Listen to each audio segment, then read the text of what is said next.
All right, so what we're looking at here is what Michelle brought up earlier. This is a woman that would have been attached to the group known as the WASPs. They were the Women's Air Corps. What she's doing here is painting a star on the wing of a airplane. She would have been a Rosie the Riveter type during the war effort. So again, the effort to organize and retool is tremendously important. The United States is trying to distribute its resources to achieve victory during World War II. The federal budget was totally readjusted to fully support the war effort. All economic resources were retooled, and the United States government and industry forged a really close working relationship to allocate resources effectively. Everything from protection of labor unions to prevent them from having uprisings and strikes, even though there were some near uprisings and strikes from labor unions during the war. Rationing was used to maintain a supply of essential products of the war effort. I actually have some primary docs I want to show you. I got some ration stamps that we're going to take a look at. War bonds and income tax were used for financing the war. That's part of the propaganda we're going to take a look at. How many people paid their income tax this year? Several. How many filed with a parent? Anybody? Cool. So how many did nothing? You'll be fine. All right, you're not going to get on it. I got one. Good for you. That means you filed. All right, so the premise here, what I'm getting at is that World War II is the reason that you pay income tax. Now, you're probably saying, wait a minute, income tax dates all the way back to the Civil War. You're not wrong. In fact, the real income tax as we know it dates back to the 16th Amendment after the Civil War passed during the Progressive era. But that was what it was called, a graduated income tax. Meaning if you made a certain amount of money, you paid income tax. Everybody else just lived their lives. It's World War II that we pay taxes through payroll, meaning that no matter what you do or who you are, you pay income tax. And there's a couple of things that allow this to be set in motion. One of those is something that you learned about last year, and we've probably talked a little bit about this year, and that is what is called Social Security, right? Social Security puts you on the books, right? And because you're in the system, you can be tracked to make sure that you are paying your income tax. The second issue here is that it was more popular, no taxation is popular, but it was far more popular with the wealthy and the elite to have everyone pay their fair share as opposed to what happened during World War I. I don't know if you realize this, but in some cases, people and businesses were taxed as much as 70% during World War I. And that didn't go over well during the war and the post-war era. That was a big reason why Harding was able to be elected in the election of 1920.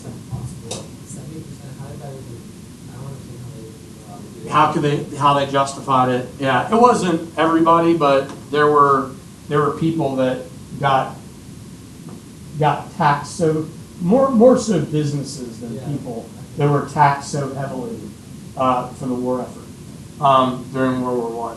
So. They were like, there were people who were like, yeah, this is helping out the soldiers, or were most of them like, what are you doing? Right, and that sort of begged the question: was this socialism? You know, was this almost communistic? That's taking it probably a step too far. Yeah, but yeah, I just pulled up the historical tax rates in 1918.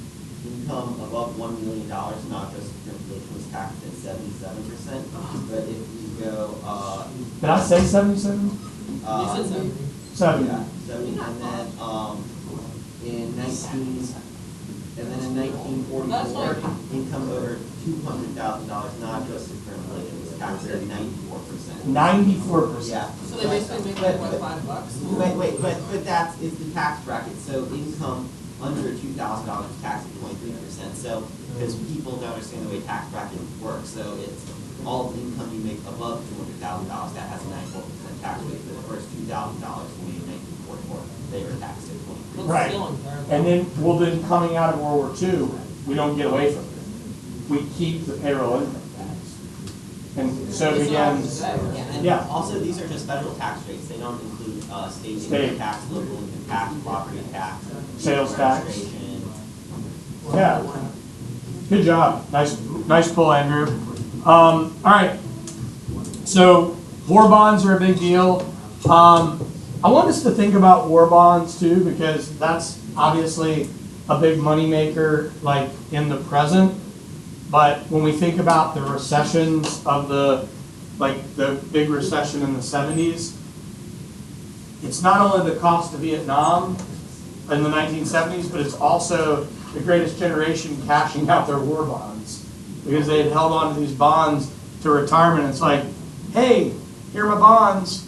I want my money back, you know, because when the bond market, we already learned about in the Civil War course, you get money now, but if you're patient, that's why the wealthy can get rich off bonds if things go well, because if you have patience and you can sit on bonds, let them mature, and then compound the interest off the maturity of the bond, you're going to be sitting in good shape, right?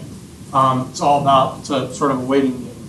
So war bonds were a big deal. Business really retools from peacetime to wartime. So Ford starts producing tanks, Jeeps, planes, and then obviously other companies like we talked about the Higgins boat, landing craft.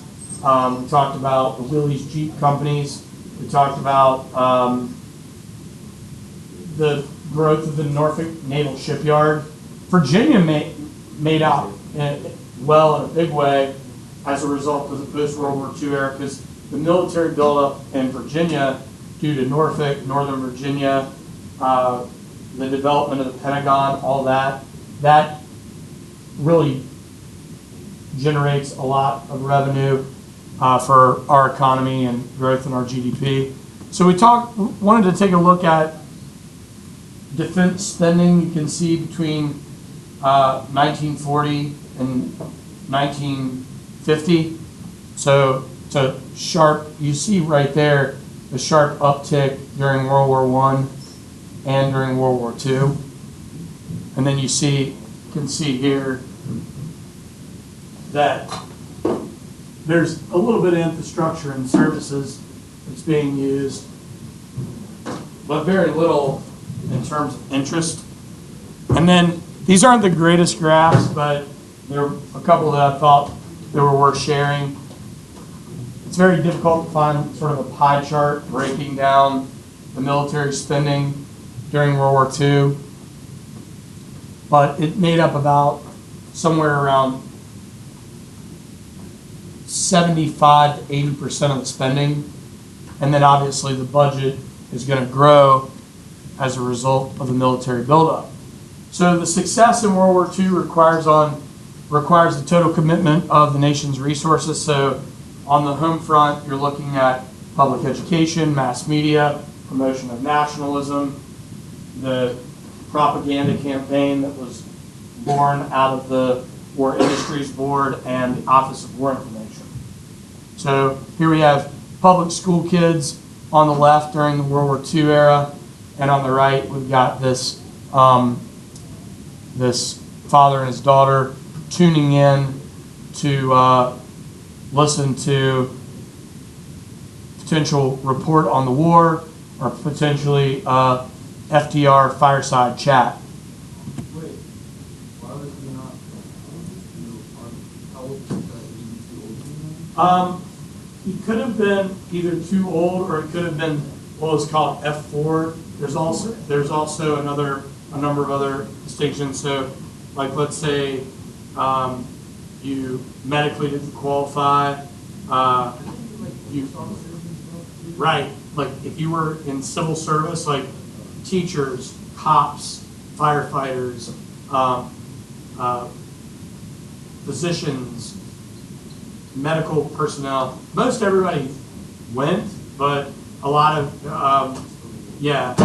And then if you got injured, like in training or injured in combat, you'd be sent home. If you had, like, in terms of family members, if there was only like one male left in the family, was that what you were gonna say? I'm sorry, yeah. There was like one male left, that one would be, and a lot of times they wanted to go anyway.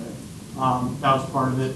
So there were different stipulations for you not having to serve. Conscientious objector, but a lot of conscientious objectors that didn't want to go for religious reasons ended up as medics or Navy corpsmen, which meant that they served like on the medical side. Yeah. Was even a thing that a lot of young men didn't go because it was like, this is what my grandfather did. He was in college, and I know if you were in college, sometimes you dodge the draft. Yeah, if you were in college, you were deferred. But that's not why he dodged it, because his dad had just died, and it was him and his 4 sisters and his mom. This is another thing too, especially in rural America. If you were the breadwinner for the family and your father wasn't alive, then you were allowed to stay behind. But you also had to deal with like your community turning their back on you, accusing you of being a coward, being yellow belly and all that. Men, and that was a big frustration too. So frustration was that men would go off and the men that would stay home would end up with the women, so that created some tension as well. That book that I was telling you guys about, the Bedford Boys, they deal with that in some of the early chapters where they're like, hey, like if one of the guys got injured or they had to get sent home, they'd be like, hey, watch out for my wife, watch out for my girlfriend, make sure that there's these conscientious objectors. There's another thing they made the conscientious objectors do was go to farm. Like if you're a conscientious objector, you would be sent out as a farm hand in the Valley of Virginia or in the valleys of California to work, talking about Andrew with the migrant workers. Conscientious objectors also had to work. And a lot of times they actually got cornered by locals and harassed and sometimes beaten up. Yeah. Talk about a difficult situation, being like a conscientious objector in like a rural town in Shenandoah Valley, Virginia, and not being able to like go out to eat or not being able to find a place to live because you're not going into the war effort. So obviously media and entertainment industries saw their role as supporting the war effort by promoting nationalism. Movie theater is very popular. Radio, obviously more popular than television. We'll talk a little bit about that here momentarily. Office of War Information, the OWI, was the group that established our propaganda machine. Walt Disney was involved. We're going to take a look at one of his cartoons today. The agency operated from June of 1942 all the way through September of 1945. It coordinated the release of war news for domestic use, posters and radio broadcasts, promoted patriotism, warned about foreign spies, attempted to recruit women into wartime labor. The office also established overseas branches which launched large-scale information and propaganda campaigns abroad. So this is a still image from Walt Disney's cartoon Der Fuhrer's Face. Keep in mind that Walt Disney, the guys from Warner Brothers, Dr. Seuss, all those guys, they were all in competition to get contracts with the OWI. So they get a bunch of different cartoons. we're going to take a look at 2 Disney cartoons. We're going to take a look at Der Fuhrer's face. We're also going to take a look at Donald Duck and Huey, Louie, and Dewey teaching you how to pay your payroll income tax and file your taxes. As far as Warner Brothers, we're going to take a look at some of their cartoons as well. We're going to highlight a character by the name of Snafu. If you've been with me in the past, you've been introduced to Snafu. If you've not been with me, you probably haven't seen him before, and I think you'll probably enjoy it. It's pretty comical. So again, back to media and communications, the United States government maintained strict censorship of reporting of the war. In fact, my grandparents, they tried to just send cards that had very little in them because they wouldn't get censored. If my grandfather wrote a lot or my grandmother wrote a lot, the censor would just go through and mark everything out. A lot of guys would create codes, like code words to tell their wife or girlfriend or significant other how they felt. So obviously nobody could give up locations. If they did, then they would obviously compromise the mission. Some of them though did create, like if guys went home, they'd create a system of coded words for people to know where they were and to know if they were okay. And they would take care of that. Another impressive thing that guys would do when they went home, and this is another home front thing, like let's say Sam and I are together in Italy and Sam gets injured and has to go home. I would round up all of your information and phone numbers, and Sam would go home for us and he'd make all of our phone calls for us to let our families know we were okay. And that's something Sam would do. The guy that reported about that was Ernie Pyle. Ernie Pyle was the really famous reporter we talked about last lesson. He reported the importance of that not only on the home front, but also for the mentality and psyche of the soldier. Entertainment industry produced movies, plays, shows that boosted morale. They were typically done through either the OWI or what was called the War Industries Board, the WIB. And they also portrayed this enemy in racist and stereotypical ways. We're going to see that in Der Fuhrer's face. We'll also probably see it in maybe 1 or 2 of the snafus. I'm going to try to show you a couple of snafus today. If we have time, we'll take a look at maybe a third. There's a number of them that were produced. The USO, the U.S. United Service Organization, was established by the Department of Defense in 1941. This is to entertain troops. The USO is still working today to provide opportunities for troops and support for troops at war. So here's like the censorship propaganda. Censored, let's censor our conversation about war. And then this is pretty sexist, but one piece of propaganda that I wanted to point out, wanted for murder. Her careless talk costs lives. So it's like this woman's just a gossip and she's running her mouth about the war, and it potentially was picked up by spies. Now, obviously, this, again, it's propaganda.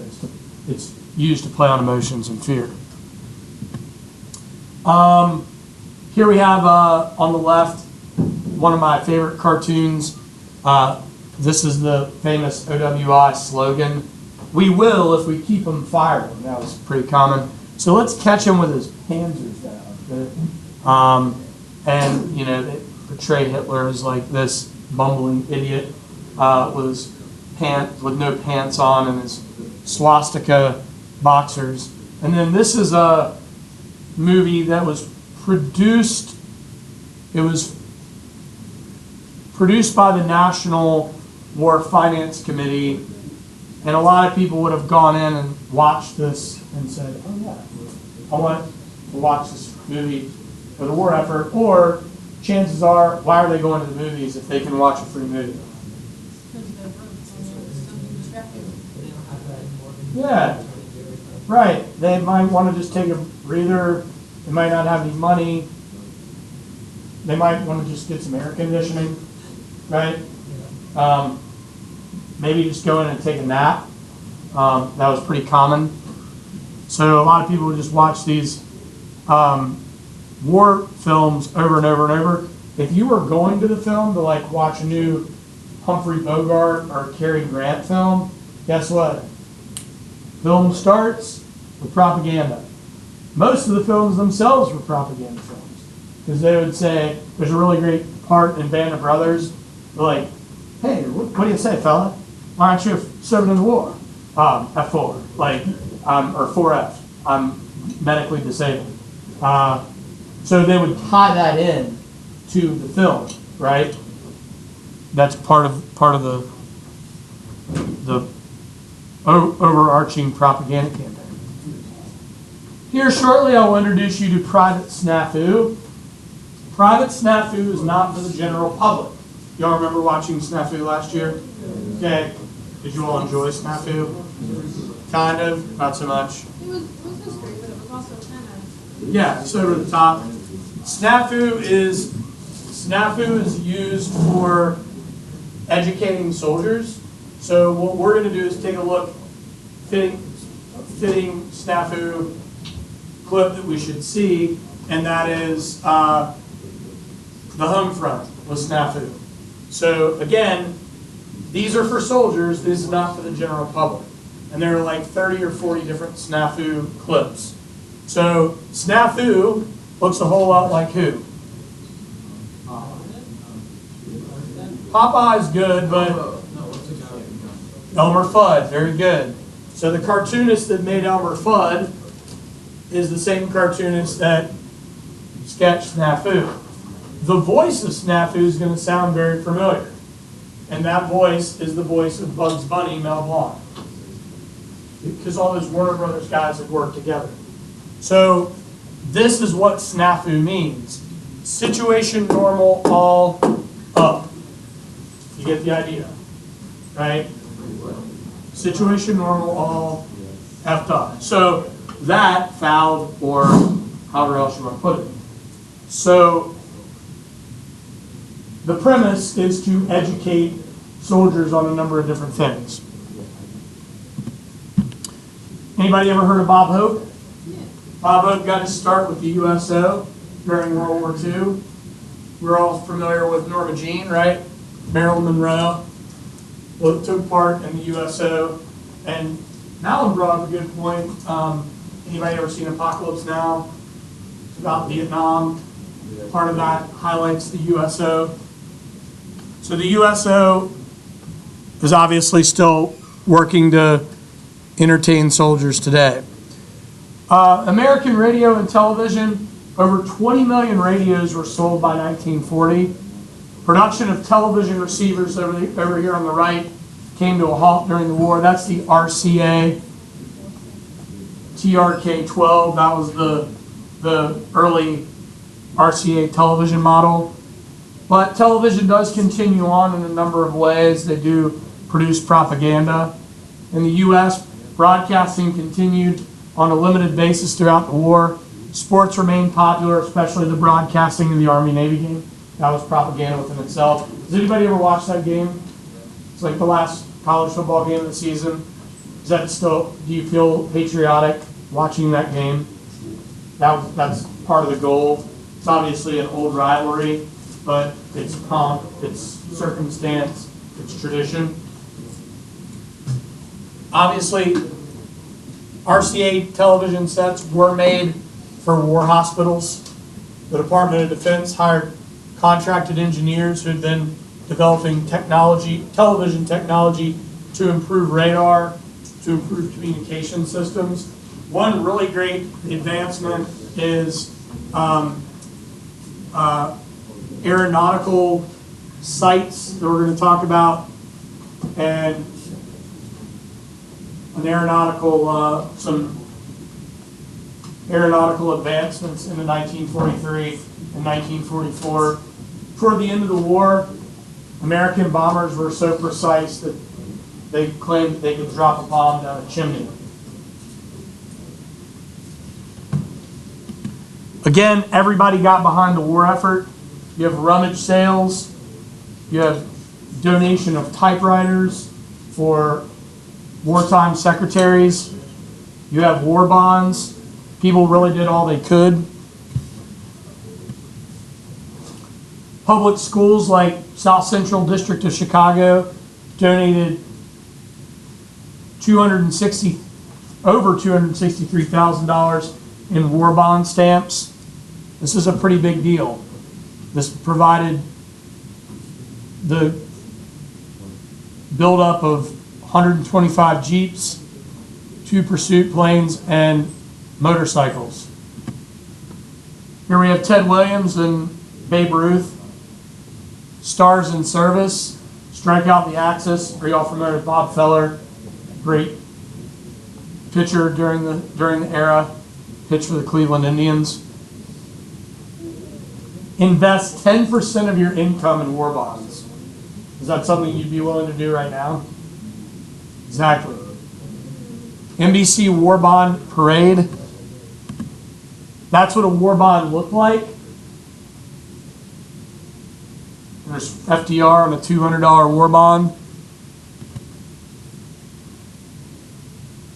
Don't let that shadow touch them. Buy war bonds. That's a really solid piece of propaganda. The swastika over top of little Billy, Jimmy, and Susie. Oh, the horror. No.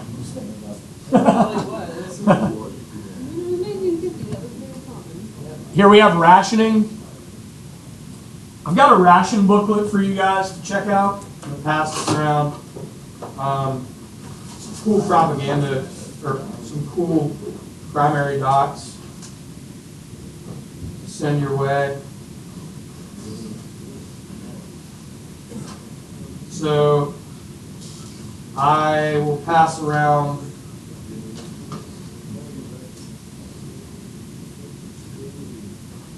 this is a ration booklet, and I find it pretty cool and very interesting here. Punishments ranging as high as 10 years imprisonment or $10,000 fine or both may be imposed under United States statutes for violations thereof arising out of infractions of rationing orders and regulations. So if you decide you're going to try to sell off your ration book, there will be consequences. Pass that around. So, Mr. We've got Rosie here, Rosie the Riveter. Pass Rosie around. You said it was illegal to sell off the ration book, but was it ever a thing that if it was Jody's birthday, you wouldn't give a ration or two to Miss Smith for her No way. daughter? No That way. was not a thing that happened? No. I mean, if you're in the same family, but you have to show up with ration. Yeah, that would have been. And that's why, like, during the war, similar situation, you guys, don't do that, please, thanks. Similar situation with, like, during the Depression, they like all celebrate kids' birthdays together, you know, or like have these potlucks and, you know, like sort of like a community type thing. Or like, hey, this year instead of, like Mr. Treisler said, where the kid got home and he's like, where's my train? And sisters are like, oh, yeah, we donated all of our toys to the war effort. Like, this year, for your birthday, you got a war bond. You know, it's like, that was pretty common. Seriously though, that tradition continued. Like, my great aunts and my grandmother, like, you know, they all lived through the war, and that's what they gave us. They gave us savings bonds for our birthdays. They would, like, here's a $25 savings bond. Hang on to that. You know, well, thanks, Aunt Nellie, because my great Aunt Nellie gave me all these savings bonds, and they finally matured, and it helped me pay off the EMI. You know, so In my family, it's a tradition that you bake corn. How much is this worth? What, that ration booklet? Yeah, it's a ration booklet. I think that's a ration booklet for butter, pretty sure. So we have like, obviously gas rationing going on, sugar lines. Again, these are kids that are learning how to use ration stamps in public schools. So that's a really great example of the home front in the schools, right? Like worlds colliding. Ration rubber, ration tires. This is my favorite piece of World War II propaganda. This plays on all of our emotions. Fear, guilt, remorse. When you ride alone, you ride with Hitler. Join a car sharing club. So it's all about rationing. That's a gas ration book. A really cool thing about this artifact, drive under 35. They haven't come up with it. Am I on your end? Sorry. They haven't come up with the idea yet that, oh hey, it doesn't matter if you drive 35 or 55. You know, you're going to get potentially better gas mileage, faster drive. But do keep in mind, we don't have an interstate system yet. Our highways, like if you want to get from Lexington, Virginia to Richmond, you're going to take old Route 60. And you're going to go zip, zip, zip, zip up the Appalachian, or, you know, across the Piedmont, and you're going to putter your way on through Cumberland and Powhatan all the way to Richmond. It's not until after the war. My grandmother said from Clifton Forge to Richmond took pretty much all day, or pretty close to it. 2.5 hours. Yeah. I would recommend, if you ever go to the other side of the state, take 60 sometime. It's really beautiful. Be careful, a lot of speed traps, but it's a beautiful drive. Yeah, no, I'm not kidding you. You roll into a town, like somebody's gonna be waiting on you, trying to collect that money. All right, and this is where we're gonna stop today. Human resources, more men and minorities entered the labor force as men entered the armed forces. Citizens volunteered in support of the war effort. Plant a victory garden. Our food is fighting. What my favorite piece of propaganda, you just can't find it. It's not online, but the original, one of the original posters is in the Marshall Museum in Lexington, and it's got vegetables like marching off the war. It's like plant a victory garden. Our food is fighting. Yeah, exactly. So with more of a militaristic slant. So it's like our food is fighting. This is something that everybody did and everybody got behind. One thing did impact rural Virginia was the ability to get cans for canning. Because has anybody ever canned anything before? In a jar? That's an interesting process. So if you put water to a boil in either a pressure cooker, typically you want to use a pressure cooker, then you take your vegetables, you throw them in there, you put the lid on and you pressurize them. Well, the vegetables will keep for a long period of time. So you just take like the little metal, like if you ever open up a mason jar and it goes pop, you know, that. So when you put those on, if you put them in a pressure cooker or like one of those newfangled things that I got for Christmas, but I can't remember the name of. What are those things called? That they're all like. But it's called something. It's like it's a pressure cooker, but you plug it in and like cook rice real quick. An Instapot. Instapot, thank you. They're really cool. I've actually canned some pickles in there. I don't know why I'm telling you this, but anyway, Jane Perry and I grow a garden together. It's fun and. Do you know that? Correct. You just do it by hand. You can do it by hand, but it'll last longer if you do it through the pressure cooker. But theoretically, in the 1940s, how many people owned a pressure cooker and how many people? Everybody under pressure cooker. That's a weird thing. I don't think about that. That being- was, I think about that being a you modern didn't, invention. you didn't live without a pressure cooker in the house. That was totally normal. That's weird. Yeah.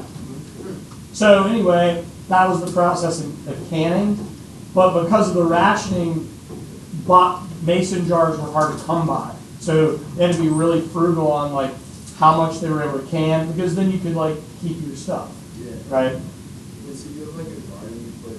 Yeah, Jane Perry and I plant a garden every year, and we grow a bunch of stuff, and then we pick it and we can it. What you got? Yeah, so. What are you growing? Well, we haven't started yet because of like how crazy the weather's been, but we'll do like peppers and cucumbers and carrots and broccoli. Tomatoes, I struggle with. The deer get my tomatoes. Yeah, but it's not a hard bite. What you need to do. I know. Do you guys have any questions? No, I have a tip at the